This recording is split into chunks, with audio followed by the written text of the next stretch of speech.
ओम।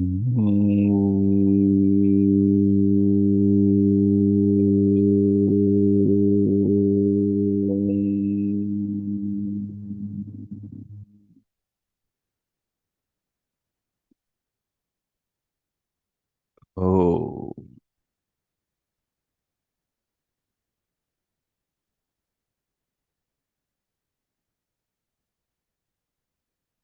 वैदिकी अमृत ध्यान साधना प्रभात सत्संग में आप सभी साधक साधिकाओं का, उपासक उपासिकाओं का हार्दिक स्वागत है।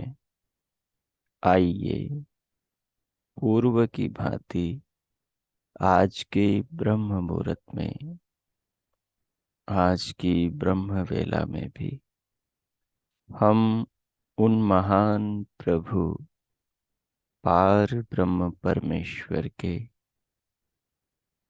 सच्चिदानंद स्वरूप भगवान के सर्वशक्तिमान जगदाधिपति जगत पिता जगदीश्वर के प्राणी मात्र के प्राणाधार, जीव मात्र के जीवनाधार, प्रत्येक आत्मा में विराजमान अंतर्यामी विश्वात्मा, विश्व चेतना, जगत पिता परमेश्वर जगदीश्वर के उस महान दिव्य अद्भुत चित्र विचित्र स्वरूप का, जिसने सारे जगत को, जगत के एक एक कण को महान से महान और क्षुद्र से क्षुद्र, छोटी से छोटी और बड़ी से बड़ी, सूक्ष्म से सूक्ष्म और स्थूल से स्थूल वस्तु को सब ओर से अपने में समेट रखा है, जिसके एक ही भाग में सारा ब्रह्मांड, समस्त लोक लोकांतर, समस्त सौर परिवार, आकाश गंगाएं विचरण कर रही है। अनंत लोक लोकांतरों में, अनंत पृथ्वियों में, अनंत प्राणियों को जो एक ही पिता जीवन देता है, भोजन देता है, उनके शरीरों को प्राण देता है, शरीरों की रचना करता है, पृथ्वी पर उनके जीवन के अनुरूप सारी व्यवस्थाएं जीवन जीने के लिए हर पल करता है, जिसकी कृपा से प्राणी मात्र शरीर पाता है, शरीर में नाना अंग प्रत्यंग पाता है, उन अंगों से अपने जीवन को, प्रभु के बनाए जगत को भोगता है, देखता है, सुनता है, अनुभव करता है, महसूस करता है। इन नेत्रों को देने वाले, श्रोत्रों को देने वाले, घ्राण को देने वाले, रसना को देने वाले, त्वचा को देने वाले, मन को, बुद्धि को, चित्त को, अंतःकरण को प्रदान करने वाले, फूलों को खिलाने वाले, फलों को उगाने वाले, नदियों को बहाने वाले और सागरों को भरने वाले, पहाड़ पर्वतों से धरती पर संतुलन बनाए रखने वाले,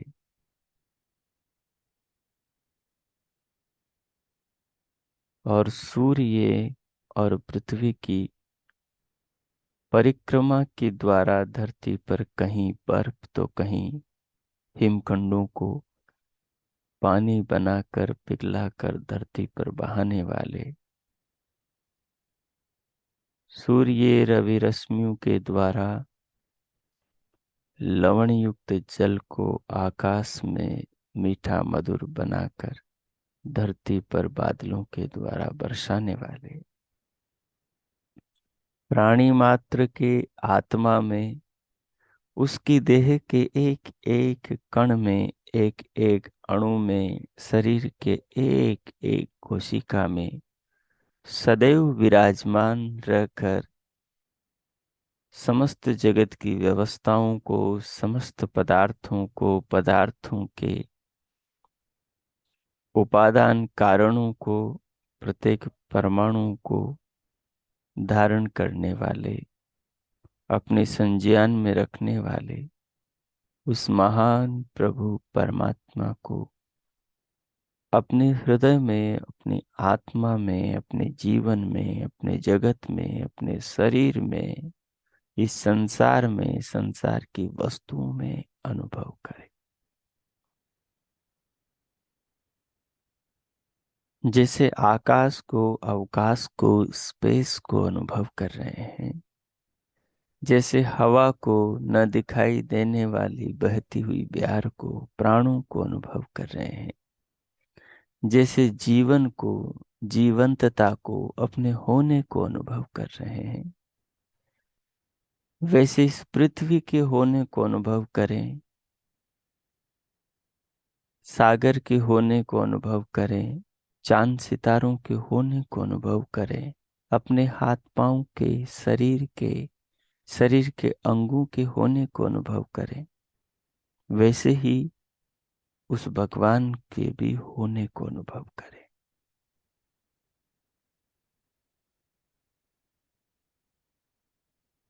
अगर हम पृथ्वी के होने को अनुभव कर सकते हैं, अगर हम हवा के होने को अनुभव कर सकते हैं, तो निराधार इस पृथ्वी को धारण करने वाले उस सर्वाधार को भी हम अनुभव कर सकते हैं। कुछ अनुभव तन से होते हैं, कुछ अनुभव मन से होते हैं, कुछ अनुभव विवेक से, बुद्धि से होते हैं। तन के अनुभव तो इंद्रियों के विषय हैं, वो तो इंद्रियों से ही होते हैं। मन के अनुभव सूक्ष्म होते हैं, वो बाहर दिखाई नहीं देते, वो बाहर की अनुकूलताएं और प्रतिकूलताओं से भीतर महसूस करे जाते हैं। किसी के मुस्कुराने से मन में सुख होता है, वो सुख व्यक्ति को खुद अनुभव होता है, उसका सुख किसी को दिखाई नहीं देता, क्योंकि सुख एक वृत्ति का नाम है, सुख एक फीलिंग का नाम है, सुख एक अनुभूति है अनुकूलता की। भीषण गर्मी हो तो उसमें दुख होता है, तो वो दुख कहीं बाहर दिखाई नहीं दे रहा, वो दुख भीतर अनुभव किया जाता है। अनुभव होता मन से है, पर करता आत्मा है। वस्तु ठंडी है कि गर्म है, ये वस्तु कैसी है, ये अनुभव वस्तु के आधार पर होता है। और वस्तु अनुकूल है कि प्रतिकूल है, ये अनुभव मनुष्य के मन के, उसके संस्कारों के, उसकी अपेक्षा के अनुसार होता है। परंतु कुछ अनुभव, कुछ सुख और दुख के अनुभव मनुष्य को बुद्धि से होते हैं, विवेक से होते हैं। भविष्य में आने वाली समस्याओं को भाप कर आदमी को दुख होता है। वो समस्याएं दिखाई तो नहीं दे रही, लेकिन उन समस्याओं की परिकल्पना वो अपने विवेक से कर रहा है। मृत्यु आई तो नहीं, लेकिन आने से पहले मृत्यु से डर रहा है। सुखद भविष्य के स्वप्न देख रहा है। भविष्य वर्तमान तो नहीं हुआ, लेकिन फिर भी विवेक के, समझ के आधार पर भविष्य के स्वप्न देख रहा है। इसी समझ के आधार पर, इसी विवेक के आधार पर न दिखाई देने वाली चीजों को देखा जाता है, न छुई जाने वाली चीजों को छुआ जाता है, न सुनी जाने वाली चीजों को सुना जाता है। ऋषियों ने सुना परमात्मा को उनके हृदय में, उनके आत्मा में, लेकिन परमात्मा तो सुना नहीं जा सकता। हमारी तरह उसने अपने लिए मुंह नहीं बनाया, जीभ नहीं बनाई, स्वर यंत्र नहीं बनाया, लेकिन सारी दुनिया के प्राणियों को स्वर यंत्र दिया। सबको अलग अलग बोली, सबको अलग अलग वाणी दी, सबको अलग अलग शकल, सबको अकल, सबको हाथ पांव, सबको पूरा जीवन दिया, लेकिन अपने लिए कोई शरीर नहीं बनाया। शरीर बना था भी कैसे? वो उसके स्वरूप से विपरीत दुनिया को ज्ञान कैसे दे सकता था अपने आप का?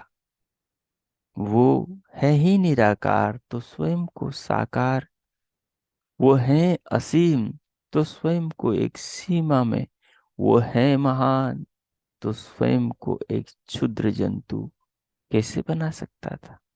वो धारण करता है पूरे विश्व को, तो अपने आप को फिरने घूमने वाला 5 किलो के पत्थर को एक दिन खड़ा रहकर, एक दिन खड़ा धारण न करने वाला व्यक्ति कैसे बना सकता था? परमात्मा समझा जाता है बुद्धि से, विवेक से, ज्ञान से। इसलिए उसने ज्ञान का उपदेश दिया मनुष्यों को, क्योंकि ज्ञान को मनुष्य ही धारण कर सकते हैं। पशु पक्षी कृमि कीट पतंगों के बस का नहीं ज्ञान, इसलिए उनको स्वाभाविक ज्ञान दे दिया जिनसे उनका गुजर बसर चल जाए। मनुष्य को स्वाभाविक ज्ञान से अधिक ज्ञान ग्रहण करने की क्षमता दी, इसलिए मनुष्य को स्वाभाविक ज्ञान जरा भी न दिया। मनुष्य को नैमित्तिक ज्ञान भरमार दिया, जिससे पूरे जगत को जाना जा सकता है। तो इससे मनुष्य समझ ले कि उसके लिए ज्ञान नैमित्तिक है, स्वाभाविक नहीं। तो नैमित्तिक ज्ञान भगवान ने 4 वेदों का दिया। उस ज्ञान को जो प्राप्त किएगा, उसी ज्ञान की आंखों से, चक्षु से, ज्ञान नेत्रों से उस मनुष्य को वो परमात्मा समझ आएगा। वो परमात्मा दिखाई देगा, वो परमात्मा उसके अनुभव में आएगा, जिसने उस ज्ञान के नेत्र को, उपनेत्र को, अंतर चक्षु को, ज्ञान चक्षु को प्राप्त उस परमात्मा से, उसके ज्ञान से कर लिया। उसी को दिखाई देगा भगवान, बाकी को नहीं दिखाई देगा भगवान।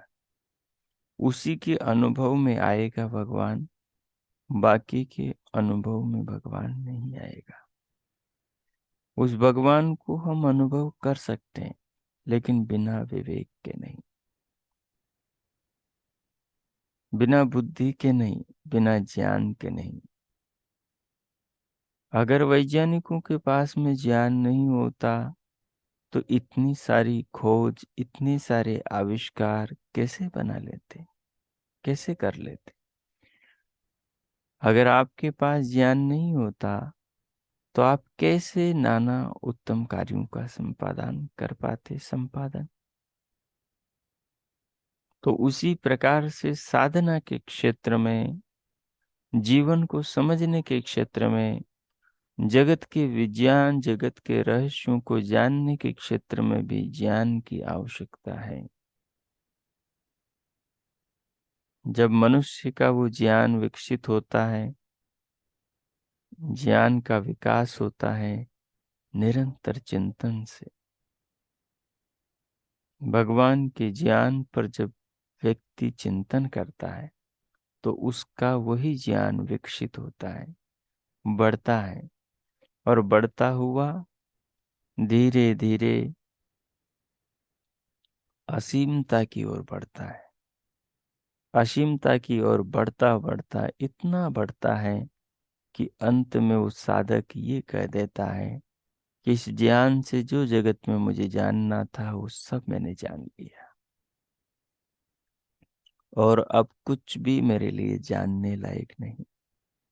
जो इस ज्ञान के द्वारा मुझे जीवन में पाना था वो सब कुछ मैंने पा लिया।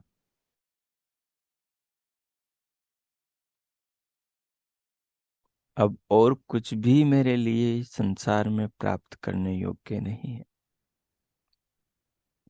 ये ज्ञान की ऊंचाई है कि आदमी जगत को ज्ञान के द्वारा माप लेता है, उसकी आवश्यकताओं को ज्ञान के द्वारा माप लेता है, उसके भोगों को, उसके जीवन की दूरी को, उसके शरीर की आयु को, उसकी अपेक्षाओं को, उसके विकास को ज्ञान के द्वारा माप लेता है, उसकी जरूरतों को ज्ञान के द्वारा माप लेता है, और ज्ञान के द्वारा अपने आप के जीवन को माप करके स्वयं को समेट लेता है। जैसे कछुआ अपने अंगों को अपने ही देह में समेट लेता है और सुरक्षित कर लेता है, वैसे ही मनुष्य भी अपने आप को ज्ञान के द्वारा जान करके समेट लेता है। अज्ञानी मनुष्य इधर भागता है उधर भागता है, सारे अंगों से भूखे भेड़िए की तरह हर वस्तु पर टूट पड़ता है, और उस अपनी भूख को इतना बढ़ाता है कि जिसकी कोई सीमा, कोई हद नहीं होती। और जो आदमी अपनी भूख को बेहद कर ले उसके जीवन में शांति कहाँ। तो विवेक के द्वारा मनुष्य अपनी हद को जानता है, अपने अंत को जानता है, अपने अनंत स्वरूप को जानता है, अपने निज, अपने वास्तविक और अपने भ्रमित रूप को जानता है। उसके द्वारा अपना कल्याण इस प्रकार से करता है कि सारे संदेहों को पार करके उस परम तत्व के आनंद में, परमानंद में अपने आप को आनंदित कर लेता है और अपने जीवन को सफल बनाता है। लेकिन ये सारा उसका उद्देश्य पूरा होता है ज्ञान के द्वारा। बिना ज्ञान के जगत में मानव एक जीवित पाषाण के समान है।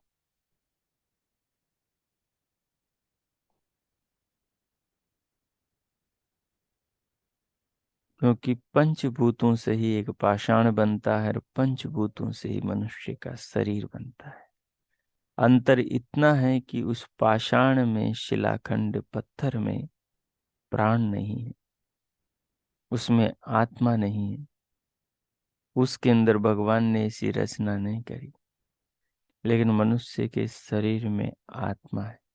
मनुष्य के शरीर में ऐसी रचना परमात्मा ने करी कि इसके शरीर में अंगों में लचक है, इसके अंगों में अलग अलग विशेषता, भिन्नता। लेकिन मनुष्य यदि विवेकहीन हो जाए, यदि ज्ञान को प्राप्त न करे, तो ये सारा संसार उसके लिए फिर सिवाय दुख के और कुछ भी नहीं है। अगर एक आदमी को बचपन से जंगल में रखा जाए, जन्म से ही, और उसको मृत्यु तक जंगल में ही रखा जाए, तो आप देखेंगे कि उसके अंदर कुछ भी विकास नहीं होगा। वो भी अन्य प्राणियों की तरह दूसरे प्राणियों को मार कर खाएगा। उसमें भी बौद्धिक विकास नहीं होगा, उसमें भी कोई समझ नहीं होगी। एक शहरी इंसान से एक माँ बाप के द्वारा शिक्षा दीक्षा से संस्कारों से पाल पोस करके बड़ा किए इंसान से उस मानव में बड़ा अंतर होगा जिसको बचपन से कोई शिक्षा दीक्षा नहीं मिली, निपट पशुओं के बीच छोड़ दिया गया। ज्ञान का इतना बड़ा अंतर है। उसके पास में कोई समझ नहीं होगी चिकित्सा की, उसके पास में कोई खाने पीने की, पहनने ओढ़ने की समझ नहीं होगी। वो चीजों को नहीं समझ सकता। वो ये भी कल्पना नहीं कर सकता कि इसे पेड़ कहते हैं, इस पेड़ का नाम नीम है, इसका नाम इमली, इसका नाम अमरूद का, इसका नाम पपीते का पेड़ है। वो कुछ भी नहीं। इसको पानी कहते हैं, इसको धरती, इसको आकाश, इसको ये, उसको वो, और मुझे मुझे क्या कहते हैं, वो कुछ भी नहीं जानेगा जो जंगल में पैदा करके छोड़ दिया गया मनुष्य है। और जिसे बचपन से ही माता पिता द्वारा, आचार्यों द्वारा शास्त्रों का ज्ञान दिया गया है, वो मानव, वो मनुष्य धरती से आकाश को मापता है, वो अणु से परमाणु को मापता है, वो परमाणु से पूरे जगत को, ब्रह्मांड को मापता है। वो शरीर से आत्मा की यात्रा करता है, वो आत्मा से परमात्मा की यात्रा करता है। वो जगत के रहस्यों को समझकर, पदार्थों के गुणों को समझकर विमान बनाता है और धरती से आकाश में उड़ाता है। वो धरती से लोहा निकालता है, चांदी, तांबा, पीतल, सोना निकालता है, आभूषण बनाता है, यंत्र बनाता है, रेलगाड़ियां बनाता है, धरती पर दौड़ाता है। वह वृक्षों से ऊन पैदा करता है, ऊन से धागे बनाता है तंतुओं से, और धागों से फिर वो नाना वस्त्र बुनता है, और नाना वस्त्र बुनकर फिर उन्हें पहनता है, शोभा पाता है। ज्ञान का इतना बड़ा चमत्कार मनुष्य के, मानव के जीवन में दिखाई देता है। ज्ञान के इतने बड़े चमत्कार को भौतिक जगत में हम देखते हैं, वैसे ही इसे आध्यात्मिक जगत में भी देखा जाता है। हमारे पूर्वजों ने इसे केवल भौतिक जीवन में ही नहीं, आध्यात्मिक जीवन में देखा। उन्होंने चिकित्सा के क्षेत्र में ज्ञान को देखा तो उन्होंने चिकित्सा के क्षेत्र में इतना बड़ा विकास किया। महर्षि सुश्रुत ने ऐसे यंत्रों का आविष्कार किया, शल्य चिकित्सा, चिकित्सा के क्षेत्र में, जिनके अतिरिक्त अब तक और किसी नए यंत्र को बनाने की मानव को जरूरत न पड़ी। चरक ने इस प्रकार से जगत की औषधि वनस्पतियों के गुणों को ज्ञान के द्वारा जाना, विवेक के द्वारा समझा, कि जिनसे सारे जगत के दुख, रोग, भय, पीड़ा, नाना आदि व्याधियों का निवारण हुआ। वैसे ही हमारे महान पूर्वज मनुष्यों ने ध्यान और समाधियों में बैठ करके आत्मा और परमात्मा और शरीर के अंदर के मनादि अंतकरणों के विज्ञान को विज्ञान के द्वारा जाना, और जान करके उन्होंने इस धरती पर उस अमर पद को पाया, जिसको पाकर मानव कह उठता है कि जो पाना था सब कुछ पा लिया, जो छोड़ना था सब कुछ छोड़ दिया। न जगत में आसक्ति बची, मोह बचा, लोभ बचा, अपेक्षा बची। न छोड़ना है, न ही कुछ पाना है। इसी पद को मोक्ष, मुक्ति, परमानंद कहते हैं। तो परमात्मा को हम अनुभव कर सकते हैं, लेकिन हमारे पास परमात्मा का ज्ञान हो तो परमात्मा को अनुभव किया जा सकता है। अगर हमारे पास में जल का ज्ञान हो तो हम जल को जान सकते हैं, अग्नि का ज्ञान हो तो हम अग्नि को जान सकते हैं। हम अग्नि से जल तो सकते हैं, लेकिन उसके विज्ञान को नहीं जान सकते कि अग्नि से क्या क्या प्रयोग लिया जा सकता है। अगर ज्ञान है तो हम अग्नि से बच भी सकते हैं और उससे अपने लिए प्रयोग भी करके लाभ उठा सकते हैं। ऐसे ही जल, ऐसे ही पेड़ पौधे, औषधियां और उनका ईंधन लकड़ियां, हम नाव बना करके नदी को तर सकते हैं। तो हमें ये चिंतन करना है कि हमने जीवन में अपने दुखों के अंत करने के लिए कितना ज्ञान एकत्रित किया है। श्वेताश्वतर उपनिषद के ऋषि ने तो कहा है उन महान मनुष्य ने कि उस परमात्मा को जाने बगैर मनुष्य यदि ऐसा सोचता है कि उसे दुखों का अंत का फल मिल जाएगा, दुखों के अंत होने पर जो परम आनंद की अनुभूति होती है वो उसे पालेगा, तो ये उसकी भूल है।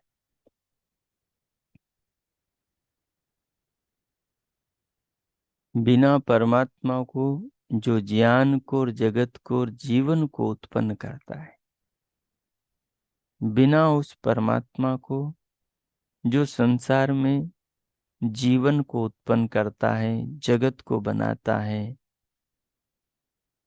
और जीवन को प्रदान करके प्राणियों को वेदों का ज्ञान देता है, उस परमात्मा को जाने बगैर मनुष्य के समस्त दुखों का अंत कभी नहीं हो सकता।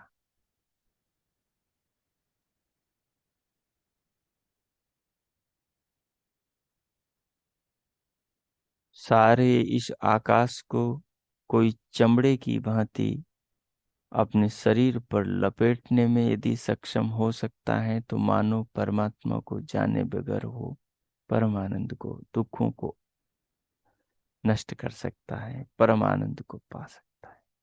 तो ऐसा कभी संभव ही नहीं।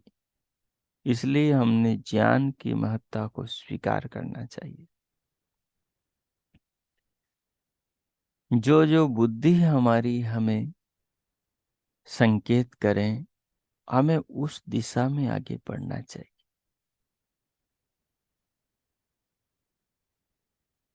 हमें विवेक, तर्क को अपना मार्गदर्शक बनाना चाहिए। हमारे पूर्वजों ने कहा, ये जो तर्क है ये हमारे बाद में तुम्हारा मार्गदर्शन करेगा। और तर्क हमें शास्त्र से और शास्त्र के ज्ञान से हमारी बुद्धि के द्वारा प्राप्त होता है। वो जो तर्क है वही तर्क हमारा गुरु है। वही तर्क ध्यान में, उस अंतर जगत में हमारा मार्गदर्शन करने वाला है।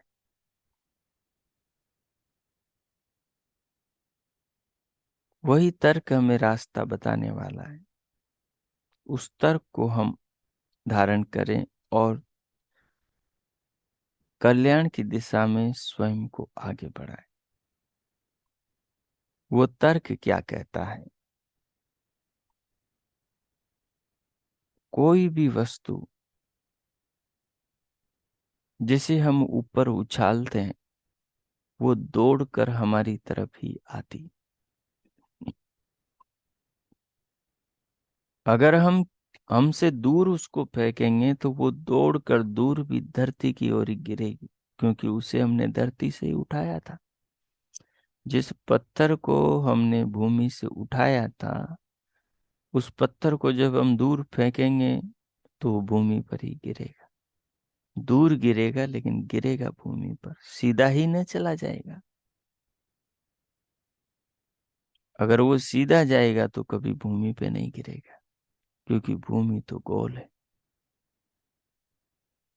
हम कहते हैं कि पृथ्वी में आकर्षण शक्ति है, पृथ्वी अपनी ओर खींचती है। हाँ, बिल्कुल बात ठीक है, क्योंकि चुंबक लोहे को खींचती है अपनी ओर। चुंबक लोहे को खींचती है। ये चुंबक निर्जीव वस्तु है और ये लोहा भी निर्जीव वस्तु है। अब एक में दूसरे के प्रति आकर्षण किसने पैदा किया? न चुंबक में वो अकल है और न ही लोहे में वो दिमाग है कि दोनों एक दूसरे का संबंध कर लें कि तुम मुझे खींच सकती हो, मैं तुम्हें खींच सकता हूँ। स्त्री पुरुष को आकर्षित करती है अपनी ओर और पुरुष स्त्री को आकर्षित करता है। जगत की हर मादा हर नर को, हर नर हर मादा को आकर्षित करता है। इन दोनों के बिना जगत का विकास भी नहीं है। लेकिन इन दोनों ने क्या अपने अपने भीतर आकर्षण खुद पैदा किया है? कोई भी स्त्री नहीं कह सकती कि मेरे शरीर की सुंदर रचना मैंने करी। कोई भी पुरुष नहीं कह सकता कि मेरे शरीर की रचना मैंने खुद करी। आज के मूर्ख वैज्ञानिक जो स्त्री के शरीर में पुरुषों के अंगों का प्रत्यारोपण और पुरुष के शरीर में स्त्री के अंगों का प्रत्यारोपण करने जा रहे हैं, ये उनकी मूर्खता की चरम सीमा ही है कि इसके पीछे के विज्ञान को वो समझ ही नहीं रहे। जो चिंतन की चीज है उस पर वो कार्य कर रहे हैं, उसको वो विकृत कर रहे हैं। चुंबक में आकर्षण और लोहे में आकर्षण किसी बड़े हेतु से है। अगर इनमें आकर्षण विकर्षण नहीं होता तो धरती से उठने वाली चीज धरती पर नहीं आती। फिर सब धरती पर एक भी चीज नहीं रहती। धरती का कोई परमाणु संगात नहीं बनता। कोई एक अणु दूसरे से नहीं जुड़ते। सब बिखरे हुए रहते जैसे प्रलय के अंदर सत्वगुण रजोगुण तमोगुण तीनों गुणों के अनंत परमाणु बिखरे हुए रहते। उन्हें बांधा है बांधने वाले ने। जैसे जैसे खेत के अंदर अनेक पौधे होते हैं, गेहूं के, मक्की के, बाजरे के, ज्वार के, रिचके के। तो कृषक कृषक उनको काटता है और उनको उन्हीं से बांध देता है। अगर आपने देखा हो तो कृषक गेहूं को काटता है, उसके पौधों को काटता है। जमीन से काटने के बाद दो गेहूं की बालियां लेकर, दो गेहूं के पौधे लेकर उन्हीं से उस बहुत सारे गेहूं के पौधों को बांध देता है। बस ऐसे ही परमात्मा ने परमाणु से परमाणु को बांधा है। परमात्मा ने प्रकृति से प्रकृति को बांधा है। परमात्मा ने परमाणु से परमाणु को बांधा है। परमाणु से अणु को पैदा किया है और अणु से त्रसरेणु को, चतुष्णु को, चतुष्णु से परमात्मा ने कणों को और फिर उसके बाद में स्थूल पदार्थों को, वस्तुओं को पैदा किया। ये यूं ही अपने आप पैदा नहीं हुए। ये यूं ही अपने आप बनी नहीं है।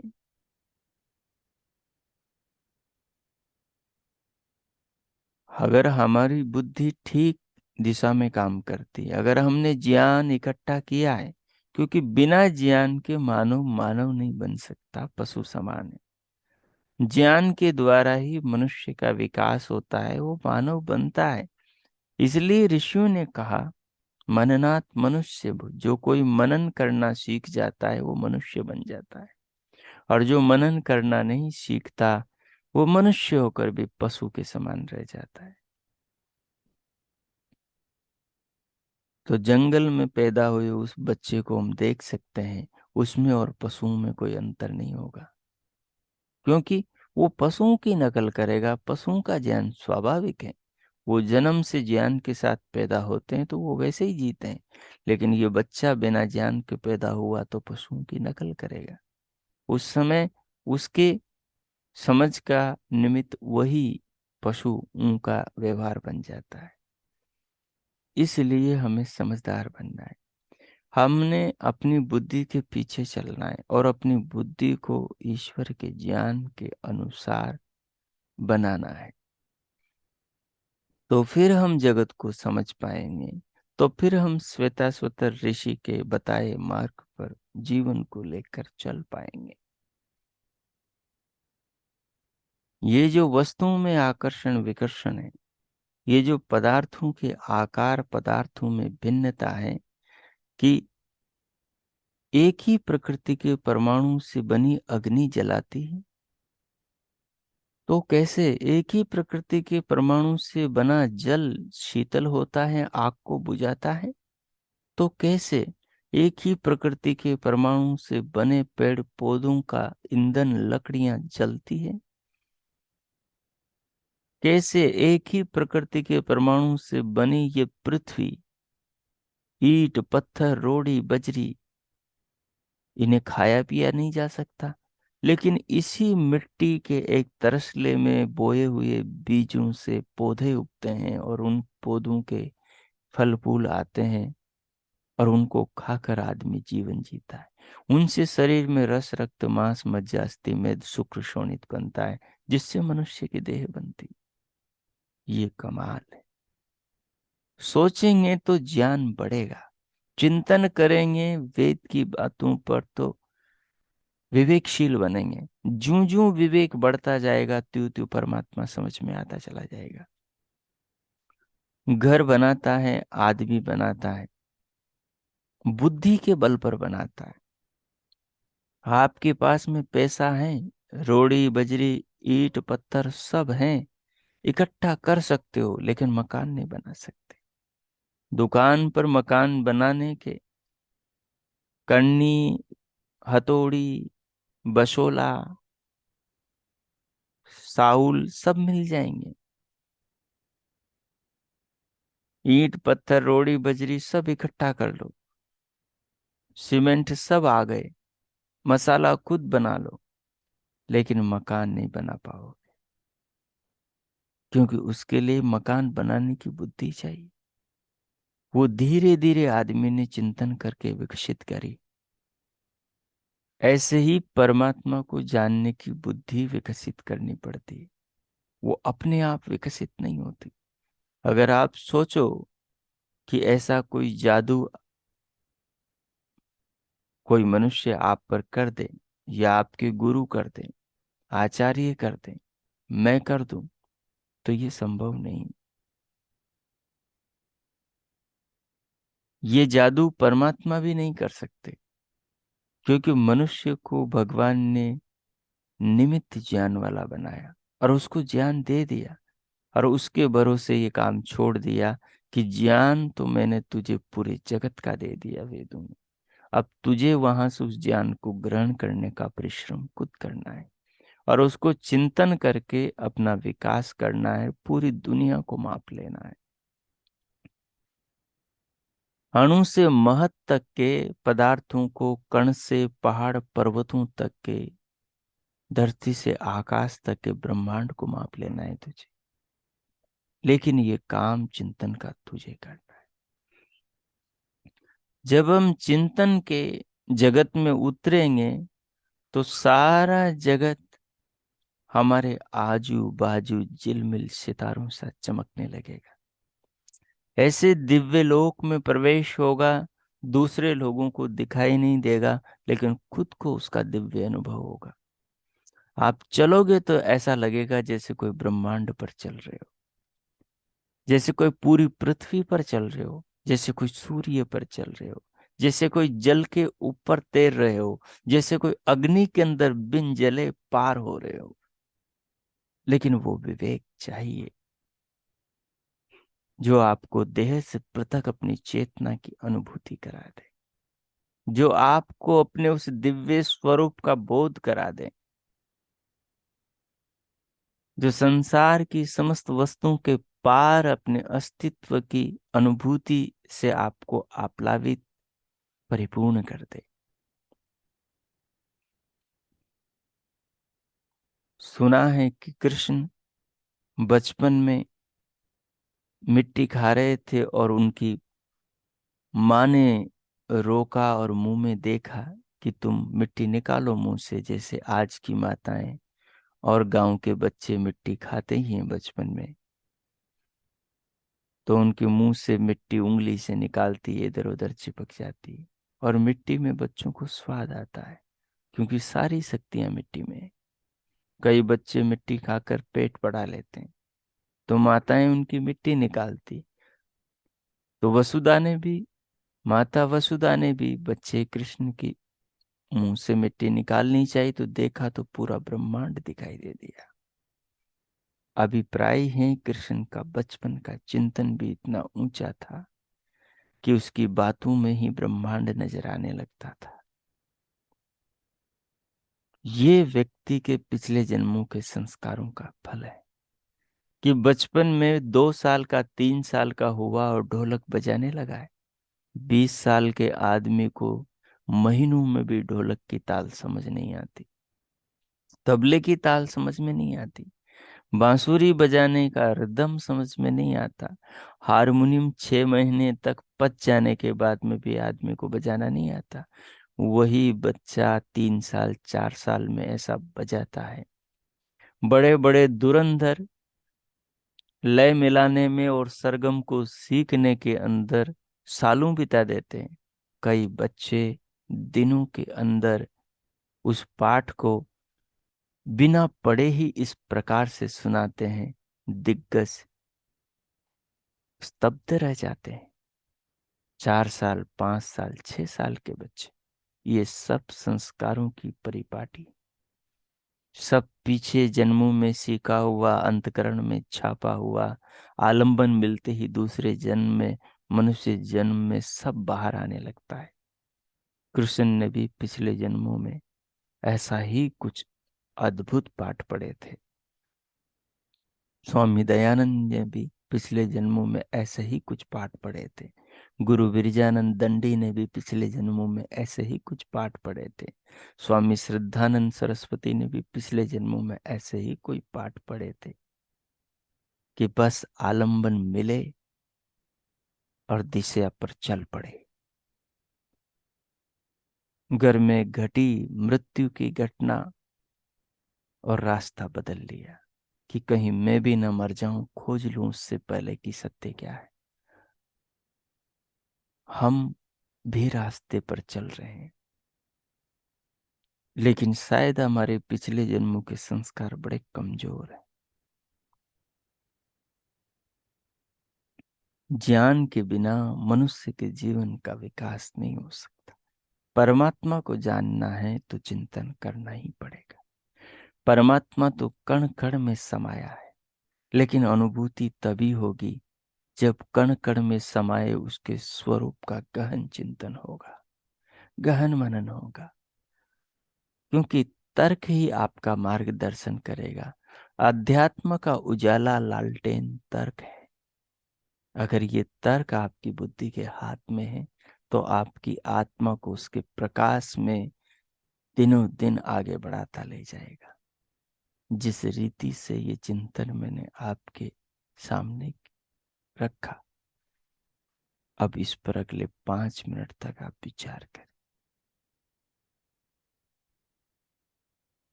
अगले 5 मिनट तक जीवन की गहराइयों में इस चिंतन के द्वारा उतरने का प्रयास करें।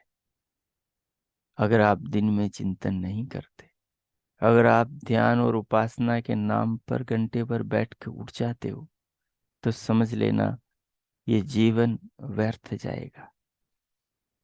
ये जीवन मिला है ज्ञान के विकास के द्वारा अपने आप के साक्षात्कार करने के लिए और इस जगत के पिता परमात्मा को पा लेने के लिए।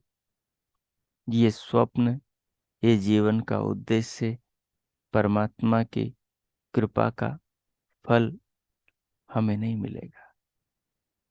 इसलिए इन चिंतन के विचारों को आधार बनाकर चिंतन करें और जीवन को एक दिशा दें। मैं मौन होता हूँ। अगले 5-7 मिनट तक इस पर गहनता से ध्यान में चिंतन करें। ओम कीजिए।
ओ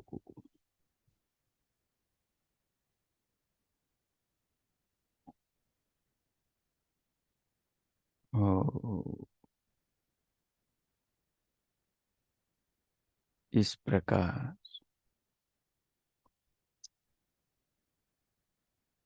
परमात्मा को जानने के लिए, परमात्मा के चिंतन की, परमात्मा के ज्ञान की इतनी आवश्यकता है।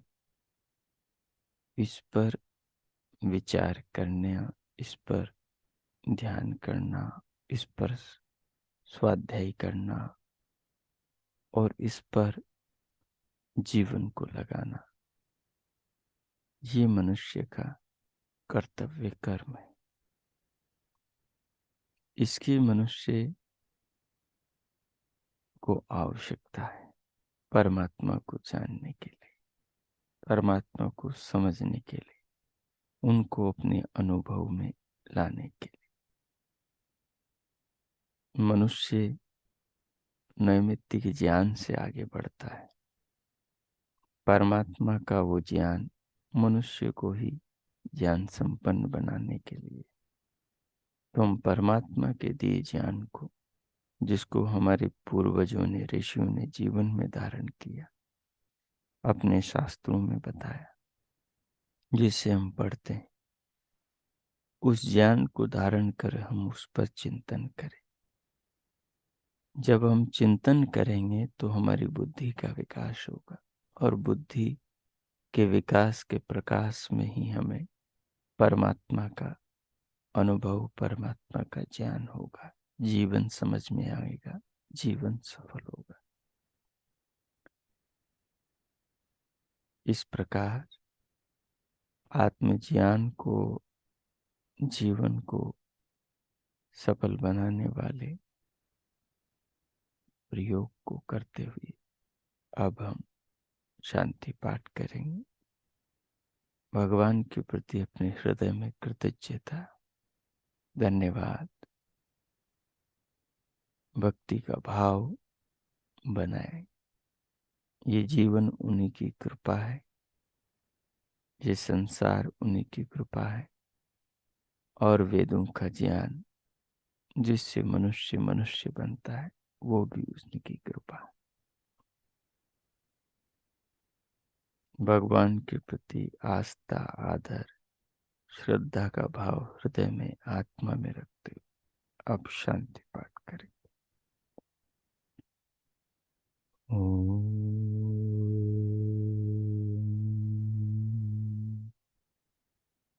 ओम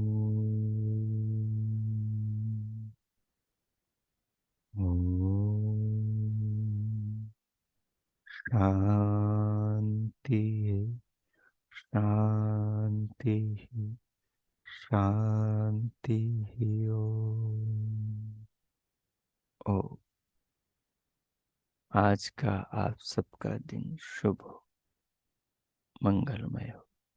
प्रभु सबका मंगल करें, सबके लिए बहुत बहुत मंगल कामनाएं, शुभकामनाएं। इति ओम शांति।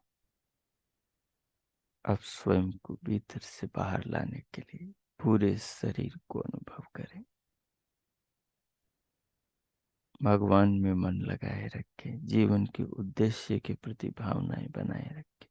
दोनों हथेलियों का घर्षण करें, उष्ण हथेलियों से पूरे मुखमंडल का स्पर्श करें। फिर उंगलियों के मध्य से पलकें खोलते भीतर से बाहर आ जाए।